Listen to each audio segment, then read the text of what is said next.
The 1970s. Those were the days, weren't they? The smell of chalk in the classroom, the squeak of shoes on polished floors, the clang of lockers echoing down the hallways, and the soft buzz of teenage chatter everywhere. For anyone who walked those halls back then, high school wasn't just a place to learn. It was a whole world of friends, first crushes, secret notes, and little adventures that made every single day unforgettable. Picture it. A crisp autumn morning, golden sunlight streaming through the trees in the schoolyard. Students gather at the entrance, laughing, teasing each other, swapping stories from the weekend. And the fashion. Oh, the fashion. Boys in flared jeans and bold patterned shirts. Girls in flowing bohemian dresses. Mini skirts, platform shoes, feathered hair everywhere. Every detail mattered. You could tell a lot about someone just by how they looked walking down the hall.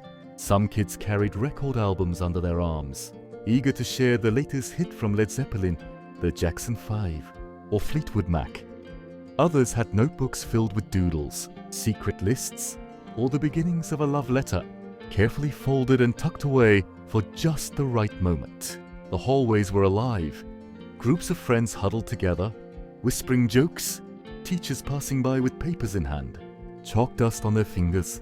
Every glance, every laugh, every little interaction added to the magic of those days. Step into the first classroom of the day, and the energy shifts a little but never fades. Wooden desks lined in neat rows, books stacked high, chalkboards full of assignments and doodles. The teacher's voice rises and falls, trying to capture attention, while students scribble notes or sneaker a glance out the window at the leafy courtyard. You could smell pencil erasers, fresh ink, and a faint trace of anticipation in the air. Because even learning had its rhythm, punctuated by whispered jokes and quiet laughter that rippled across the room. By mid-morning, the hallways are buzzing again. Class changes bring a rush of students, some racing to beat the bell, others strolling slowly, enjoying the fleeting freedom. Lockers slam, pages rustle, friends meet and split apart with promises to see each other at lunch. Posters line the walls, upcoming dances, school plays, and the latest bands that were defining the decade. Music is everywhere, humming in the background or tapping from fingers drumming on desks. The energy was a mix of excitement, nerves, and the pure joy of being young. And those little moments, the shared smile across a classroom, a whispered joke in the hallway, a fleeting glance from someone you secretly hoped to hold hands with, those are what really stuck. That was the heartbeat of a 1970s American high school. So today, we're going to take a step back in time. From the first bell to the last, we'll explore the classrooms, hallways, cafeteria, after-school clubs, and the golden light of the afternoon as kids walk home. We'll relive the laughter, the small anxieties, the fashion, the music, the friendships, and yes, the sparks of young love that lingered for decades. Sit back, let yourself remember, and let's rewind time. Step into the hallways, classrooms, playgrounds, and sunny streets of a typical 1970s high school. Let's feel the nostalgia, hear the sounds, and see the sights that made every day an adventure and every memory timeless. The school day begins, and you can feel the buzz in the air as students start arriving on campus. Some walk slowly, savoring the morning, backpacks slung casually over one shoulder, chatting with a friend about last night's weekend adventures, the latest TV shows, or the newest record they can't wait to listen to. Others rush a bit, trying not to be late for the first period, their shoes clacking on the pavement. The crisp autumn air carries the smell of fallen leaves mixed with the faint scent of freshly waxed floors inside the school building.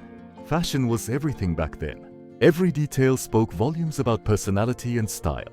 Boys in flared jeans, patterned button-up shirts, carefully combed hair with sideburns peeking out. Some even sporting bold colors or stripes. Girls wore flowing bohemian dresses, mini skirts, bell-bottom pants, and platform shoes that echoed on the pavement with each step. Feathered hair, carefully styled, catching the sunlight as they walked. Some carried record albums under their arms, eager to share the latest hits from Led Zeppelin, the Jackson 5, or Fleetwood Mac. Others clutched notebooks full of doodles, secret lists or the first drafts of love letters, carefully folded and tucked away. You could tell a lot about someone just by the way they carried themselves, the way they laughed, or even the tilt of their head. The schoolyard and parking lot were alive with movement. Vintage cars gleamed under the sun, parked neatly along the street, while bicycles leaned against fences, chains clinking softly.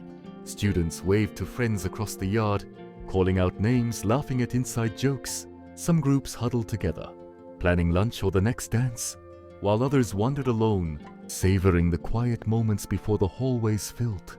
The sense of freedom in those early morning minutes was electric. The thrill of seeing friends, the small flutter in your chest if someone you secretly liked smiled or waved at you, the little competitions over who looked their best that day.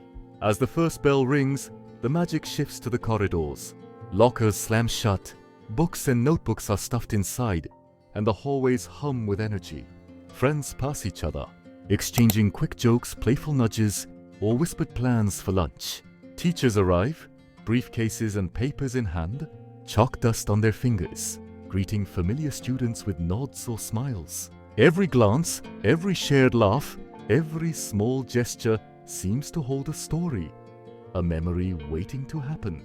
You start noticing the tiny details, the posters of upcoming dances, school plays, and the latest bands lining the walls, the sound of shoes on linoleum floors, the faint smell of the cafeteria preparing breakfast, even the way the sunlight streams through the tall windows, casting patterns on the floor. This morning energy, the anticipation, the excitement, the friendship, and yes, the nerves of teenage life set the tone for the entire day. It's a rhythm that carries through every classroom, every hallway, every cafeteria, and every corner of the schoolyard.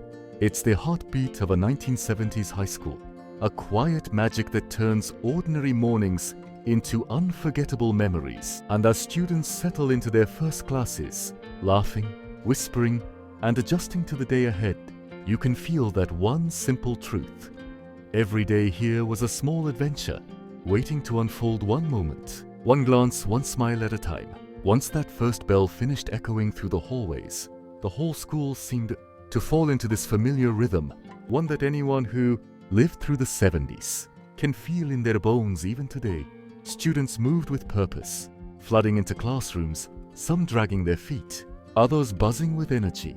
The wooden doors creaked open one by one, revealing rooms filled with rows of desks, chalkboards covered with yesterday's notes, and sunlight pouring through tall windows. There was something special about 70s classrooms.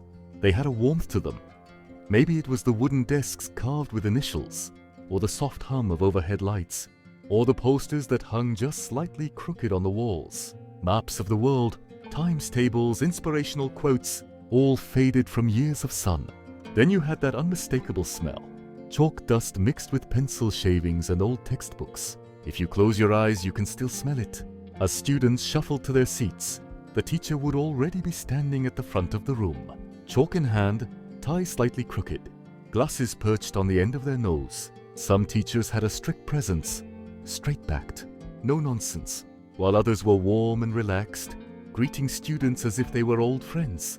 "Morning, folks. All right, settle down now. Let's get to it." Their voices shaped the rhythm of the day.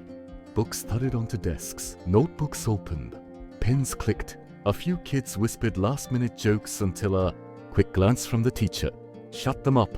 The sunlight would hit the classroom in such a way that dust particles floated visibly in the air, drifting lazily like tiny sparkling memories. Then came the lessons, and they were nothing like today's digital world. No screens, no tablets. Everything revolved around paper, chalk, and the teacher's voice.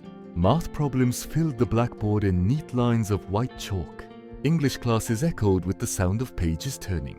History lessons were filled with maps being unrolled and pinned to the wall. The slap of the map springing back into its roll was a sound every student knew. In the middle of all this, there were always those small, unforgettable moments. A kid in the back row doodling a band logo in the corner of their notebook. Someone passing a folded note to a friend with surgeon-level precision. A whispered joke that sent a ripple of muffled laughter down the row. The soft tapping of fingers on the desk to the rhythm of a favorite song stuck in their head. And then there were the glances. The quiet look across the room toward someone who made your heart stop for half a second. The 70s were full of those small sparks, innocent, sweet, unspoken moments that stayed in your memory long after graduation. Teachers would pace slowly between the rows, hands behind their back, shoes clicking on the floor. Sometimes they'd stop to explain something, leaning over a student's desk or gently placing a piece of chalk right next to their notes. There was a certain comfort in that routine, a slow rhythm that modern classrooms just don't have. As the lesson went on, the classroom would settle into a quiet focus. The only sounds were the scratch of pencils, the occasional cough, and the teacher's voice echoing softly. Outside the window, you could see the courtyard, sunlight shifting, leaves blowing across the ground, a few students heading to the office with hall passes swinging from their hands. And just when everyone was getting comfortable, ding! The bell rang again. Loud, sudden, familiar, and instantly the room came back to life. Desks scraped the floor, books slammed shut. Students rushed to gather their things, half listening to the teacher's final instructions. The hallways filled again, louder, faster, even more alive than before. Another class finished, another memory made, another moment added to the soundtrack of a 1970s high school day. And as everyone poured into the hallway, you could feel the excitement of what was coming next. The conversations, the flirtations, the friendships, and the little moments that made the school day more than just lessons. They made it living history. When the bell rang and the classroom doors swung open, the school transformed once again. If the morning classes were the calm hum of the day, the passing periods were the heartbeat, the loud, alive, unstoppable pulse of a 1970s high school. The moment you stepped into the hallway, you were hit with a wave of energy so real, so electric. You can almost feel it now just thinking back. The halls filled fast, lockers slammed open and shut in a rhythm only teenagers could create. Kids leaned against the walls, exchanging jokes, teasing each other, sharing quick stories before rushing off to the next class. Some carried thick textbooks against their chest. Others had nothing but a loose notebook with band stickers all over it. A group of boys might wander down the hallway in slow motion, trying to look cool, while a group of girls hurried past, giggling about something whispered just moments earlier. What made 70s hallways special wasn't just the noise, it was the freedom. There were no phones, no screens, no distractions except each other. Every conversation was face to face. Every laugh echoed through the corridor. Every crush felt 10 times bigger because all you could do was look, smile and hope they noticed. Posters covered the walls, handmade signs advertising school dances, the spring musical, pep rallies, bake sales, student council elections. Some were drawn with bubble letters and neon markers. Others taped together in a hurry because someone had forgotten the deadline. They gave the hallways color, personality, a sense of community. And the fashion, it came alive even more during these passing periods. Bell-bottoms swayed as students walked, platform shoes clacked on the shiny floors. Leather jackets creaked with each movement. Feathered hair bounced with every step. Some kids carried their denim jackets over their shoulder. Others wore varsity jackets with pride. You could tell the athletes, the band kids, the quiet book lovers, the rebels, the dreamers, each group blending together into a single, unforgettable picture of American youth. But perhaps the most memorable part of the hallway moments were the tiny interactions, little sparks of life that still linger in memory decades later. Someone brushing past you and whispering, "Hey, save me a seat at lunch." A friend tugging your sleeve to show you a new comic or a Polaroid picture they'd taken. A group planning who they'd ask to the next school dance. Someone secretly slipping a folded note into another. Student's locker signed, only with initials or a smiley face. A shy wave exchanged between two kids who had been noticing each other all week. Even the soundscape of those moments stays with you. The echo of laughter bouncing off the walls, the distant hum of a teacher trying to control a classroom, the squeak of sneakers, the metallic ring of a locker door, the steady buzz of voices overlapping each other. It was alive. It was real. It was teenage life in its purest form. And if you listened closely, you'd always catch snippets of conversations. I taped the new Elvis concert off the radio last night. My mom won't let me get platform shoes, says they're too dangerous. Did you hear what happened at the football game Friday? I think he's going to ask her out before the dance. It was all so simple and yet so important, at least to the hearts that were living it. As you moved through the hallway, you'd catch glimpses of teachers trying to maintain some semblance of order. Some shouted reminders about tests, others stood with arms crossed, pretending to be strict, but smiling behind their glasses. And there were always those teachers who tried to be cool, chatting with students about music or the latest movie playing at the local theater. Then just as quickly as it all began, ding! The next bell. The hallways froze for a heartbeat and then burst into motion again. Students darted toward their classrooms, trying not to be late. Doors slammed shut. The noise faded into a soft hush, leaving behind only the faint echo of a world that never really stops moving. Those short passing periods were more than just breaks between classes. They were the social fabric of the 1970s high school experience, moments where friendships formed, crushes deepened, bonds strengthened, and memories, small, fragile, beautiful, were created without anyone even realizing it. Looking back now, you can still feel it. The energy, the excitement, the innocence, the freedom, and maybe, just maybe, you'd give anything to walk through those hallways one more time. As the third period approached, the hallways of the school would find their own rhythm. For us students, this part of the day was when the tiredness of the morning completely faded away. Everyone felt more awake, more social, and a little bit more confident. Going to high school in the 70s wasn't just about walking into classes and taking notes. Every hallway, every classroom, every lunch table carried the spirit of the era. As I made my way toward third period, I could hear that familiar hallway hum stretching from one end to the other. The metallic slam of locker doors, laughter mixed with footsteps, conversations about the newest rock bands, friends teasing each other. All of it blended into the natural soundtrack of a typical school day. Around this time, we usually had English literature, and back then, the classics weren't just assigned reading. They were a way of connecting with the world we were growing up in. Our teacher, Mrs. Carter, embodied the free-spirited energy of the 70s. Her hair was softly wavy, and even the way she peered over the edge of her glasses made you feel comfortable. When she walked into the room and set her book down, she never started with the text itself. She always began with the world behind the story, and that mattered in the 1970s. Society was changing, and we, as teenagers, were changing right along with it. The shadow of the Vietnam War still lingered in conversations. Pop culture was blending with political thought, and music had become more than just music. It was an identity. Mrs. Carter loved weaving that atmosphere into her lessons. She'd often say, to understand the literature, you have to understand the time. If you want to know why a character behaves a certain way, look at what people were living through. So we didn't just read chapters. We debated them, interpreted them, connected them to our own lives. Even a character's search for freedom felt like it reflected the pressures, dreams, and transformations we were experiencing ourselves. Sometimes I'd lean on my desk and glance out the window. Out on the football field, the wind would kick up dust, and from far away, you could faintly hear the hum of the highway. Inside the classroom, everyone was quietly living out their own story. The kid next to me doodling a rock band logo in his notebook. The shy student in the corner writing silently in her diary. The jokesters in the back row who couldn't resist cracking jokes. All these little details made a 1970s American classroom feel alive and unforgettable.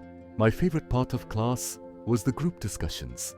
Back then, encouraging young people to speak their minds was still a relatively new thing, and we could feel it. Whenever someone spoke up, the room seemed to grow warmer, more vibrant. In those moments, it felt like we were all drifting in the same cultural current of the time. And when the bell finally rang and the heavy classroom door swung open, the swarm of students spilled back out into the hallways. Even the end of a class carried that distinct 70s energy. The chaos, the chatter, the sense of freedom. These small moments scattered across an ordinary school day shine golden in your memory when you look back years later. Fourth period would eventually roll into lunchtime. And in the 1970s, American high school, lunch wasn't just lunch, it was the heartbeat of the day. It was where friendships solidified, crushes deepened, rumors spread, and the true personality of the school revealed itself in full color. I can still picture the cafeteria doors swinging open as we stepped inside, immediately greeted by that unmistakable mix of smells. Warm rolls, tomato soup, mashed potatoes, fries and whatever, casserole the lunch ladies had, decided to bless or curse us with that day. The clatter of trays, the scrape of metal chairs, the echo of laughter bouncing off linoleum floors. It all forms one of those sensory memories that never fades. Back then, finding a seat in the cafeteria was almost an unspoken ritual. Each group had its unofficial territory. The football players dominated the tables near the windows. The band kids clustered closer to the stage area. The quiet bookworms found refuge along the far left wall. And then there were the rest of us, floating somewhere in between, moving from group to group, depending on the day, the mood, or the company. I usually sat with a mix of friends, some from homeroom, a couple from English class, and the guy who used to lend me his mixtapes. And let me tell you, mixtapes were practically a love language back then. Nothing showed you cared like someone handing you a cassette with their favorite songs recorded in the perfect order, each one representing a feeling they couldn't say out loud. During lunch, the conversations always drifted toward the same themes. Did you hear the new Elton John song? Are you going to the game Friday night? Did you see the way Amanda smiled at Jason in math class? And of course, what do you think they're going to play at the next school dance? Those dances! We'll get to those soon, but even in the middle of a chaotic cafeteria, the idea of the next dance hung in the air like a warm spotlight. You could feel the excitement building weeks ahead. Across the room, you'd always spot couples. Some official, some still in that awkward almost phase, sharing fries or sipping from the same carton of chocolate milk. Their heads leaned in close, whispering in that teenage way that makes the rest of the world fade away. Sometimes I'd catch myself staring out the cafeteria windows. You could see the parking lot, where old Chevys and Fords sat baking under the sun, and the American flag waving lazily above it all. The world outside felt big, but inside that cafeteria, life seemed incredibly simple. It was just us, teenagers with big dreams, loud laughter, and hearts full of emotions we weren't old enough to understand yet. One memory that always sticks with me is the sound of the lunchroom jukebox. Yep, our school actually had one. A bulky, bright machine loaded with 45 RPM vinyl singles. For a quarter, you could fill the room with the warm crackle of a favorite tune. Someone always picked something from the Eagles, Fleetwood Mac, or Carole King. And when the guitar riffs or piano notes washed over the cafeteria, everyone seemed to move in slow motion. Songs back then didn't just play. They wrapped themselves around you. By the time lunch ended, the noise level had reached its peak. Trays clattered, conversations wrapped up mid-sentence, and the swarm of students spilled back into the hallways like a river, breaking its banks. Yet somehow every day, as we stepped out of the cafeteria, it felt like we'd lived a full little lifetime in those 40 minutes. And looking back now, those were the moments where our friendships took shape, where our crushes deepened, where our dreams quietly formed in the background. If I could bottle that feeling, that lively, hopeful, timeless 1970s cafeteria energy, I'd open it again every now and then, just to relive the warmth of being young. Afternoons in a 1970s American high school had their own rhythm. Slower, softer, but wrapped in a kind of golden warmth that's impossible to recreate today. By the time 7th period rolled around, sunlight would spill through the tall classroom windows like liquid honey, casting long, dreamy shadows across desks carved with initials and doodles from decades past. The rooms always felt warmer at this hour, not just from the sun, but from that universal teenage combination of restlessness and anticipation. Teachers did their best to hold our attention. Some succeeded, some didn't. In English class, you could hear the faint turning of paperback pages. In history, the low hum of the projector fan as slides clicked from one image to the next.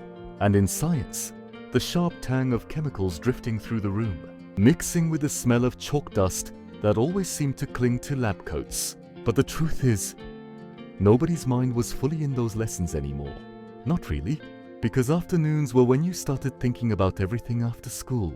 Who you were walking out with, whether you'd get a chance to talk to your crush, whether the weather was nice, enough to hang around the courtyard, or sit on the hood of a friend's car, whether any of the older kids might offer to drive you home in their shiny 70 Charger or Mustang.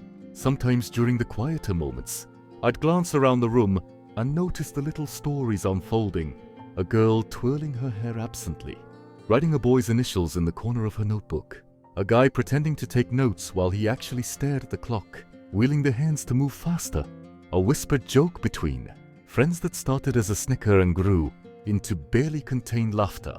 And then there were the hallway moments, the true heartbeat of the school.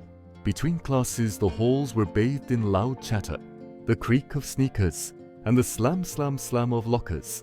The air smelled like strawberry lip gloss, cologne, and old wood. You'd weave through crowds, brushing past denim jackets, leather bags, and stacks of textbooks. Sometimes all it took was a quick glance, a passing smile from someone special, to change the entire mood of your day. I still remember the way the stairwells echoed, the footsteps, the whispers, the sound of someone running down 2 steps at a time because they were late, or because they knew someone was waiting for them at the bottom. Those were the kinds of moments that felt small at the time, but looking back, those were the sparks that shaped our youth. And finally, the big moment, the last bell. It rang through the school like freedom itself, a sharp, bright sound that signaled the beginning of the best part of the day. Students surged into the hallways, the building practically vibrating with excitement. Backpacks zipped, lockers slammed shut, jackets were pulled on with one hand. The whole school felt like it was exhaling, releasing all the tension of the long day. Outside, the sun seemed brighter. The parking lot buzzed with life, engines rumbling, radios blaring classic rock. Windows rolled down as friends shouted across cars. You'd see groups gathering under trees, couples walking side by side pretending not to be nervous, and friends debating which diner or record store to hit before heading home. There was something magical about those after-school moments, that blend of freedom, youth, and possibility. Every afternoon felt like the start of a new adventure. And even if all you did was sit on the school steps with your closest friends, laughing about something dumb that happened in class, it felt like the world was wide open, a little chaotic, a little unpredictable, but filled with the kind of warmth and hope that only the 1970s could deliver. And as the sun sets on our little journey back into a 1970s American high school, I hope you felt something warm, maybe a forgotten memory resurfaced. The sound of your locker slamming shut, the flutter of a first crush, the smell of cafeteria rolls, or that sweet teenage freedom of walking out after the final bell. Those days weren't perfect, but they were ours. And there was something simple, something pure, something beautifully human about the way we lived, laughed and loved back then.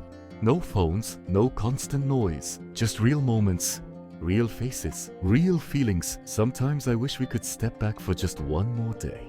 Sit with those old friends, drive those old cars, dance to those old songs, or walk those familiar hallways that shaped who we became. If this little rewind into the past brought a smile to your face, or maybe a tear, or a warm ache in your chest, then I'd love for you to stay with me on this journey.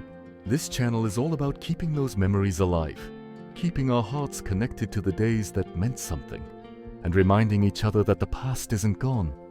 It just lives quietly inside us. So if you enjoyed this trip back in time, don't forget to like the video, leave a comment sharing your own high school memories, and of course, subscribe so you don't miss the next trip down memory lane. Because trust me, we've got so much more to remember together. Thanks for being here, and until next time, here's to the days we wish we could live again.